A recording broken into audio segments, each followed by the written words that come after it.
오늘 우리가 읽은 말씀은 오늘날에도 생각해 볼 말씀입니다. 어느 시대나 그런 양상들은 있지만 또 심각한 상황에 있기 때문에 우리가 다시 한번 이 말씀을 듣고 생각하면서 한번 곰곰이 생각해 보는 것도 좋을 것 같습니다.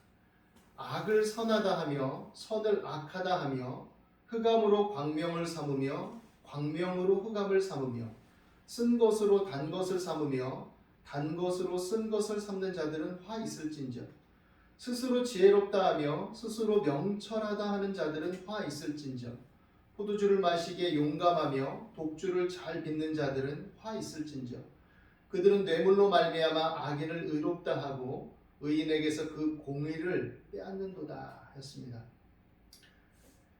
이사야 선지자가 활동하던 당시, 그러니까 유다왕 우시야, 요담, 아하스, 히스기야 시대에 예언 활동을 했는데 남유다뿐만 아니라 북이스라엘도 그 당시 상황은 정치적, 군사적 측면에서 혼란이 있었고 또 신앙적으로 타락했기 때문에 정신적이고 도덕적인 모든 양상들이 다 쇠퇴하고 타락하고 오염된 현실이었습니다. 그 일환으로 북이스라엘은 BC 722년에 아수르에 의해서 완전히 점령을 당해버렸고 남유다는 간신히 끈질기게 저항하면서 살아남은 그런 상황에 있었죠. 이 상황에서 이사야는 모세와 다윗의 언약을 상기시키면서 회개를 촉구하고 하나님을 향한 믿음을 회복하기를 간구했습니다. 그러나 유다의 상황은 어땠냐면 애굽이나 다른 외세에 의존하고 또 이것을 인해서 하나님의 선지자를 통해서 비판을 받음에도 불구하고 결국 온전한 믿음으로 돌이키지 못한 역사적 사실을 우리는 알고 있습니다.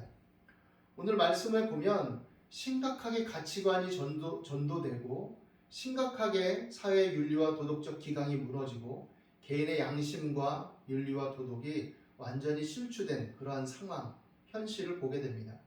이러한 무법천지에는 어떤 사람들이 더 힘을 얻을까요? 말 그대로 무법자들, 법 없이 행하는 자들, 법을 유린할 수 있는 자들, 법 위에 군림할 수 있는 자들, 그 법을 부릴 수 있는 자들이라고 할 수 있겠죠. 앞선 말씀에 보면 그 탐욕스러운 자들의 행태에 대해서 특별히 지도자들, 가진 자들에 대해서 이사야가 굉장히 질타를 합니다. 가옥에 가옥을 대하여 지어서 빈틈이 없도록 빽빽하게 만드는 자들, 완전 궁궐같이 집을 짓고 거기에 거주하려는 그러는 자들, 그들에 대해서 강력하게 비판하죠. 그리고 먹고 마시고 이 어렵고 힘겨운 상황과 정치적, 사회적, 윤리적, 도덕적, 종교적 혼란의 시기에 그냥 먹고 마시고 즐기는 것에 급급한 자들, 이런 오만하고 교만한 자들, 이런 자들이 다 법을 어기고 거짓으로 끈을 삼아서 죄악을 끌고 또 그 안에서 살아가고 그런 일을 행하는 모든 일들 속에 이스라엘의 모든 신앙적인 기준, 모세의 언약과 다윗의 언약을 통한 희망, 모세의 율법에 대한 존중과 하나님의 말씀을 따라 살고자 하는 열망, 이 모든 것들은 다 사라져 버리는 거죠. 어떤 면에 있어서는 사람은 서로 영향을 주고받고 하기 때문에 나는 도덕적으로 살고 바르게 살려고 애쓰고 힘쓰고 있는데 그렇게 해봐야 오히려 다가오는 것은 오히려 고통이고 오히려 왜곡이고 오히려 저주스러운 삶이 반복되고 상처와 고통이 있고 아무도 그것을 인정하려 들지 않고 악을 행하는 자들이 오히려 승승장구하고 그런 자들이 오히려 잘 먹고 잘 살고 이런다면 전반적으로 모두 영향을 받게 되어 있습니다. 우리도 한번 생각해 볼 필요가 있죠. 오늘날 우리가 이 땅에서 이 사회적 모든 관계성 속에서 여러 경제적인, 정치적인, 문화적인 제도와 풍습 속에 살아갈 때 우리가 영향받는 것, 그 흐름들을 한번 잘 생각해 볼 필요가 있어요. 그런 영향 속에서 살다 보니 사람들이 민심이 그냥 횡행해지고 또 다들 신뢰감이 떨어지고 그렇게 되는 거죠. 신앙적인 차원에 있어서도 어떻게 보면 그 당시 하나님을 잘 섬기면 복을 받을 거라는 인식들이 많이 있었는데 그렇지 않고 오히려 하나님을 잘 믿어봐야 곤란뿐이고 어려움뿐이고 상처뿐이고 이게 무슨 의미가 있냐 이런 생각들을 더 부추기는 거죠. 근데 부추기는 사람들이 어떤 자들이냐? 지도자들입니다. 선지자들입니다. 종교인들입니다. 재판관들입니다. 사회 지도층들이고 장로들입니다. 이러니까 어떤 상황이 전개될 건지는 불을 보듯 뻔하게 되는 거죠. 그래서 악을 악이라고 하고 선을 선이라고 구분이 명쾌해야 되는데 하나님의 율법에 의해서 이것은 잘못된 것이고 이것은 옳은 것이고 또 이것은 타당한 것이고 타당하지 않은 것이고 어떤 지위 고하나 또 재산의 많고 적음에 따라서 그것이 결정되는 것이 아니라 모세의 율법을 통해 재판장들이 제사장들이 지도자들이 엄격하게 또 양심적으로 도덕적으로 합리적으로 잘 판단해서 그것을 규명하고 또 제시해야 되는데 그렇지 못한 거죠. 정치적으로나 외교적으로도 혼란스러운 상황에 있는데도 불구하고 그들은 그냥 잘 먹고 잘 사는 것, 자기들만 잘 먹고 잘 사는 되는 거죠. 그리고 이러한 혼란스러운 시대에 오히려 힘이 있고 돈이 있으니까 재판도 뭐 돈을 주고 그냥 구부리고 자기 마음대로 이용하고 이럴 수 있는 것을 오히려 시대를 잘 타고나고 잘 처신하는 걸로 그렇게 생각하고 살아가는 거죠. 자기 자녀들에게도 그런 사상과 가치관을 주입시키고 이런 상황이 되어버렸다라고 할 수 있을 것입니다. 그러니 흑암은 흑암이 아니라 광명처럼 되어버렸죠. 어두운 곳에서 하던 일들을 이제는 뻔뻔하게 대낮에도 행합니다.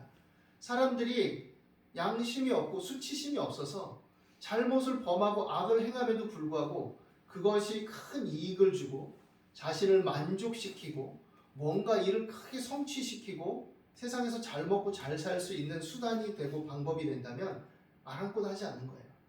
그것을 뻔뻔하게 고개를 쳐들고 내가 유능하고 내가 똑똑하고 내가 현명하게 판단해서 이렇게 하는 것이라는 것이죠. 그래서 이제 옛날 같으면 또 어떤 때 같으면 부끄러워서 고개도 못 들던 사람들이 이제는 고개를 뻣뻣하게 들고 행세를 하고 지도층 노릇을 하고 가진 자 노릇을 하고 그렇게 행하고 있는 상황과 현실이 전개되고 있는 것입니다. 이것은 쓴 것인데 이것은 달콤하다라고 말해도 그대로 적용되어 버리는 거죠. 그러니 이런 상황은 어떻게 되겠습니까? 그런 자들은 자신들의 뜻을 이루고 성취하니까 스스로 지혜롭다 하고 스스로 명철하다 하는 것이죠. 아, 하나님이 어딨어? 하나님의 말씀대로 사는 것이 무슨 의미가 있어? 율법? 뭐 율법을 지켜서 그게 뭔데? 그럼 무슨 의미가 있는데? 아, 뭐 보니까 저 선지자들도 타락했고 저 제사장들도 타락했고 종교의 지도자들도 왕들도 우상신전에 나가서 자신들의 욕망을 아뢰고 하나님을 의지하기보다는 외세를 의지하고 그리고 선지자들도 다 돈 받고 어떤 자리를 하나씩 얻고 거기서 행세하고 그러고 있는 판에 이게 무슨 의미가 있어? 이렇게 되는 거죠. 그러니 어떤 게 지혜로우냐 했을 때는 이 시대를 잘 판단해서 잘 먹고 잘 사는 방향으로 선택하고 결정하는 게 지혜롭다 이렇게 되는 거죠. 선한 게 무슨 의미가 있고 착한 게 무슨 가치가 있다고 그 순진에 빠진 소리를 하고 있네 이렇게 나오고 있는 거죠. 포도주를 마시기에 용감하며 독주를 잘 빚는 자들 그건 뭐냐? 국가적, 신앙적, 윤리적, 도덕적인 어렵고 힘겨운 이런 상황 속에서 그런 건 아랑곳 하지 않는 겁니다. 그냥 흥청망청 하는 거야. 맨날 날이면 날마다 부어라 마셔라 하고 호화롭게 파티를 열고 자기들끼리는 잘 먹고 잘 사니까 아무 문제가 없는 거죠. 그래 놓고는 오늘날로 따진다면 곳곳에는 적정한 임금을 주지 않아서 신음하는 노동자들이 있고 고통당하는 사람들이 있고 헐벗은 사람들이 있고 돈 1,000원, 2,000원 때문에 목숨이 왔다 갔다 하고 범법자가 되어버리는 그런 상황이 전개되어지고 있는 것이죠. 그런데 그래도 좋다 이거죠. 총체적인 타락의 상황입니다. 그들은 뇌물로 말미암아 악인을 의롭다 하고 의인에게서 그 공의를 빼앗는 듯 하였습니다. 돈이 가치의 전부가 되어버렸어요. 만문신이 되어버린 거죠. 돈이면 최고다. 야, 돈이면 모두들 부를 수 있어. 정치인들도 내 앞에서 꾸벅꾸벅 해. 변호사들, 검사들, 야, 내가 돈 주면 다들 형님 해. 이런 상황이 되어버린 거죠. 그러니까 돈이 모든 것의 최고의 척도와 가치가 돼 있어요. 돈만 벌 수 있다면 무슨 짓이라도 할 수 있는 상황이 되어버린 겁니다. 수치감이 없고 뻔뻔함이 극에 달하고 부끄러움이 없는 그런 상황과 현실이 되어버린 것이죠. 그래서 돈 받으면 거짓 증거를 하고 거짓이 횡행합니다. 악인도 의로워져요. 돈이 많으면. 훌륭하신 분, 착하신 분, 선하신 분, 이렇게 기부도 하고 이렇게 좋은 일도 하는데 왜 나쁘다고 하는지 몰라. 나한테 이렇게 밥도 잘 사고 얼마나 너그러운데.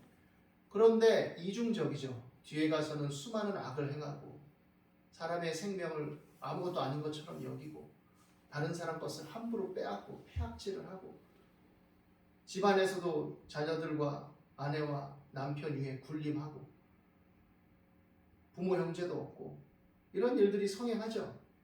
그런데 그 사람은 대외적으로 의로운 사람, 착한 사람, 너그러운 사람, 잘 베푸는 사람, 얼마든지 포장될 수 있죠. 의롭게 행하는 사람들, 바르게 살려고 애쓰는 사람들, 작은 것의 가치를 소홀히 여기지 않는 사람들, 어렵고 힘든 와중에도 그래도 바르게 살고 하나님의 말씀을 따르려고 하고 또 법을 지키려 하고 양심을 도덕을 위배하지 않으려고 하고 그런 사람들은 오히려 수치스럽게 만들고 또 비굴해지도록 만들고 힘겹게 만들고 그 가치를 인정해주지 않는 거죠. 공의와 정의가 살아있고 양심이 있고 수치감을 알고 도덕과 윤리가 기준을 잡고 있을 때는 그런 사람들이 존중을 받고 가난하고 어려워도 그래도 저 어르신은 한평생을 양심적으로 도덕적으로 참 검소하고 바르게 사신 분이야. 그 아들도 그래서 그런지 참 진실의 사람이 착해. 저 사람은 거짓을 하거나 물건값을 속이거나 남의 돈을 떼먹거나 이런 적을 본 적이 없어. 그런 진실함 속에서 서로 존중해지고 이래야 되는데 저 사람은 집이 장난 아니야. 지금 값이 올라가지고 15억 주고 샀는데 지금 52억이래. 와, 부러워. 물론 살기 어려운 시대에 뭔가 좀 잘 사는 발전적인 것들이 부럽긴 하죠. 그리고 그런 걸 건강하게 추구한다면 누가 문제를 삼을 수 있겠습니까? 그런데 그게 모든 것의 중심이 되어버리고 그게 전부가 되어버린 거죠. 어떤 일을 하든지 뭘 하든지 그런 시대였다라고 말할 수 있는 것입니다. 이 말씀은 이 화 있을진저라는 말은 사실 예수님께서도 많이 하신 말씀이에요. 화 있을진저. 생각하는 서기관들과 바리새인들이 겉은 깨끗해 보이고 그럴듯해 보이지만 회칠한 무덤 속에는 추하고 악한 것이 가득하도다. 그들은 율법을 막 가르치고 하지만 자기는 하나의 진도 지으려 하지 않고 악을 일삼고 돈을 탐하고 질타하시죠. 예수님께서도 화 있을진저 하시면서 로마서에 보면 이런 악인들의 특징은 권하는 거 있어요. 그 악을 권하고 악을 유포합니다. 그리고 그 악을 따르지 않으면 너 우리 편 아니야? 하고 매도해버리죠. 로마서 1장에 보면 악을 행하는 자들의 특징이 자기만 행할 뿐 아니라 그것을 행하는 자들을 옳다느니라 그랬습니다. 이게 참 묘하죠. 자기만 하지 않아요. 자기와 비슷한 사람으로 다 물들이려고 합니다. 그래야 자기가 편하고 자기가 활동하기 좋고 그렇기 때문이죠. 그래서 좀 바른 말을 하거나 진실하게 얘기하거나 또 도덕적이고 양심적으로 추구하거나 이러면 재수가 없는 거예요. 보기 싫은 거예요. 꼴불견인 거예요. 저거 눈에 가시죠. 혼자만 잘난 척하고 말이야 맨날. 물론 융통성 없고 꽉 막힌 사람을 옹호하려는 말은 아닙니다. 인간관계에 있어서. 그렇지만 바르게 살려고 하는 사람이 그렇게 매도당하는 현실은 분명히 문제인 것이죠. 우리는 어떤 시대를 살고 있을까요? 이사야 당시, 예수님 당시, 바울이 말한 그 정황, 어떤 시대를 살고 있을까? 옛 시대의 문화나 여러 배경들, 가치 체계들, 풍습들 이런 것들에 견주어서 기록된 글들이 오늘날의 문화적 감수성과 여러 판단 속에서 완전하게 합치돼서 읽혀지지 않을 요소들도 있겠지만 그러나 사실 사람 사는 거 다 대동소이합니다. 거기서 거기에요. 어떻게 사느냐, 바르게 사느냐, 진실되게 사느냐, 하나님 말씀의 근거에 사느냐, 이런 여러 가지 기본적인 삶의 가치 기준의 척도로 봤을 땐 다 거기서 거기란 얘기죠. 오늘날에도 별다를 바 없는 현상들이 있다라는 사실, 이것들이 우리가 좀 생각해 봐야 될 문제죠. 예수님께서 이 땅에 오셨을 때 많은 사람들이 쫓아다니면서 괴롭힙니다. 특별히 율법 선생들, 지도자들이 쫓아다니면서 괴롭혔죠. 안식일에 병든 사람을 고치고 귀신을 쫓아내고 허기진 제자들이 밀 이삭을 좀 이렇게 비벼서 먹고, 이 모든 것들을 율법의 어떤 구전 전승에 어떤 철저하게 지키려는 것들의 어떤 일환을 빙자해가지고 오히려 생명을 유린하고 생명을 살리는 것을 오히려 정죄하고, 세리와 죄인들이 예수님께 나와서 함께 먹고 마실 때 어떻게 저런 사람들하고 어울리냐? 예수님 술꾼이야, 먹기를 탐하는 탐식가야, 이런 식으로 매도했죠. 그렇지만 예수님은 지혜는 그 행한 일로 말미암아 옳다함을 얻느니라 라고 말씀하시죠. 예수님이 행한 일들은 무엇입니까? 죄인들의 친구, 그들을 치료하고 구원하기 위한 긍휼과 자비로우신 구주로서의 활동, 약하고 병든 자를 고치고 함께하고자 하는 마음들, 불쌍히 여기는 마음, 이 모든 것들의 일환이었던 것이죠. 의인을 의롭다 하지 않고 의인에게서 그 공의를 빼앗고 오히려 의인을 수치스럽고 부끄럽고 또 비굴하게 만드는 그런 풍토, 상황, 현실, 이것들은 악으로 치닫는 사회의 현상이다라는 것을 생각해 봐야 될 것입니다. 교회 안에서도 우리가 주의해야 됩니다. 교회 안에서 돈 좀 있고 행세 좀 하고 뭔가 활동을 한다고 해서 그것이 인정의 척도가 돼서는 안 되죠. 어떻게 보면 이런 말이 고깝게 들릴 수 있는 상황들도 존재합니다. 그렇지만 그럼에도 불구하고 믿음의 공동체 안에서는 의롭고 진실하게 살려는 것들이 그 가치가 인정을 받아야 되고, 가난하고 어려워도 그 속에서 그 삶을 지탱해 나가면서 하나님을 섬기고 하나님을 따르고자 하는 그 가치들이, 그 마음들이 존중을 받아야 되는 것이죠. 오늘날 한국교회가 어떤 기준에 서 있고 어떤 내용을 추구하고 있고 어떤 내용을 담고 있는지, 그것들에 대해서 우리가 고민해 봐야 됩니다. 우리도 또한 어떤 면에 있어서는 무엇을 동경하고 무엇을 추구하고 무엇을 부러워하는지에 대해서 자신의 마음과 생각을 살펴야 되는 것이죠. 건강하게 살고 하나님이 주신 지성과 감정과 의지를 활용해서 이 시대 속에서 또 나름의 어떤 이익과 발전을 추구하는 것, 그것 자체는 좋은 겁니다. 건강한 것이고 힘있게 살아가는 것이고. 그렇지만 그 삶의 기저에 깔려있는 기본적인 인식, 삶의 이유와 동기와 목적, 그리스도인들은 이것들을 생각해 봐야 되는 것이죠. 가치관이 전도된 이 시대 속에서 우리가 하나님의 말씀으로 돌아와서 잘 분별할 수 있게 되기를 바랍니다.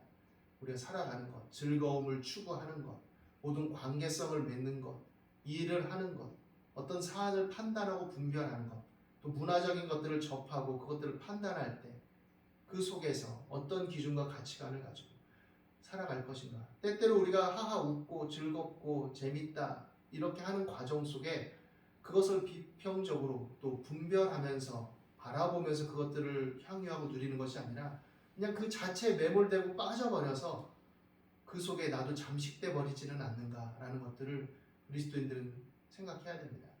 우리는 십자가의 대속의 은혜와 사랑 안에서 자유함을 얻고 자유함 가운데 살아갑니다. 그러나 그 자유가 때때로 어리석음이 되지 않도록, 방종이 되지 않도록 우리 마음과 생각을 살피면서 올바른 기준을 갖고 악은 악하다, 선은 선하다, 의로운 건 의롭고 불의한 건 불의하다 라는 기준을 가지고 하나님을 바라보며 힘있게 살아갈 수 있는 저와 여러분이 되시기를 예수님의 이름으로 축원합니다. 기도하겠습니다. 하나님, 우리 마음과 생각을 다스려 주시고 이 세대를 분별하게 하여 주시고 오직 마음을 새롭게 함으로 변화를 받아 하나님의 선하시고 기뻐하시고 온전하신 뜻을 쫓아 살아갈 수 있도록 인도하여 주옵소서. 지치고 고단한 우리의 몸과 마음을 치료하시고 삶의 현장 속에서 또 일하고 또 분투하며 힘겨움 가운데 살아가는 주의 자녀들 힘주시고 위로해 주시고 도와주시고 피할 길을 주시며 너무 지쳐서 낙심하지 않도록 하나님 도와주시고 채워주시옵소서. 영육간의 강건함을 주시옵시고 또 우리 가운데 소망과 지혜를 주셔서 주어진 삶을 건강하고 힘있게 살아가며 많은 사람들에게 우리가 받은 은혜를 나누고 증거하며 또 겸손하게 주의 사랑을 함께하고 또 도움이 될 수 있는 그런 복된 인생이 되도록 우리들의 마음과 생각을 다스리시고 이끌어 주시옵소서. 오늘도 함께 하심을 감사합니다. 예수 그리스도 이름으로 기도드립니다. 아멘.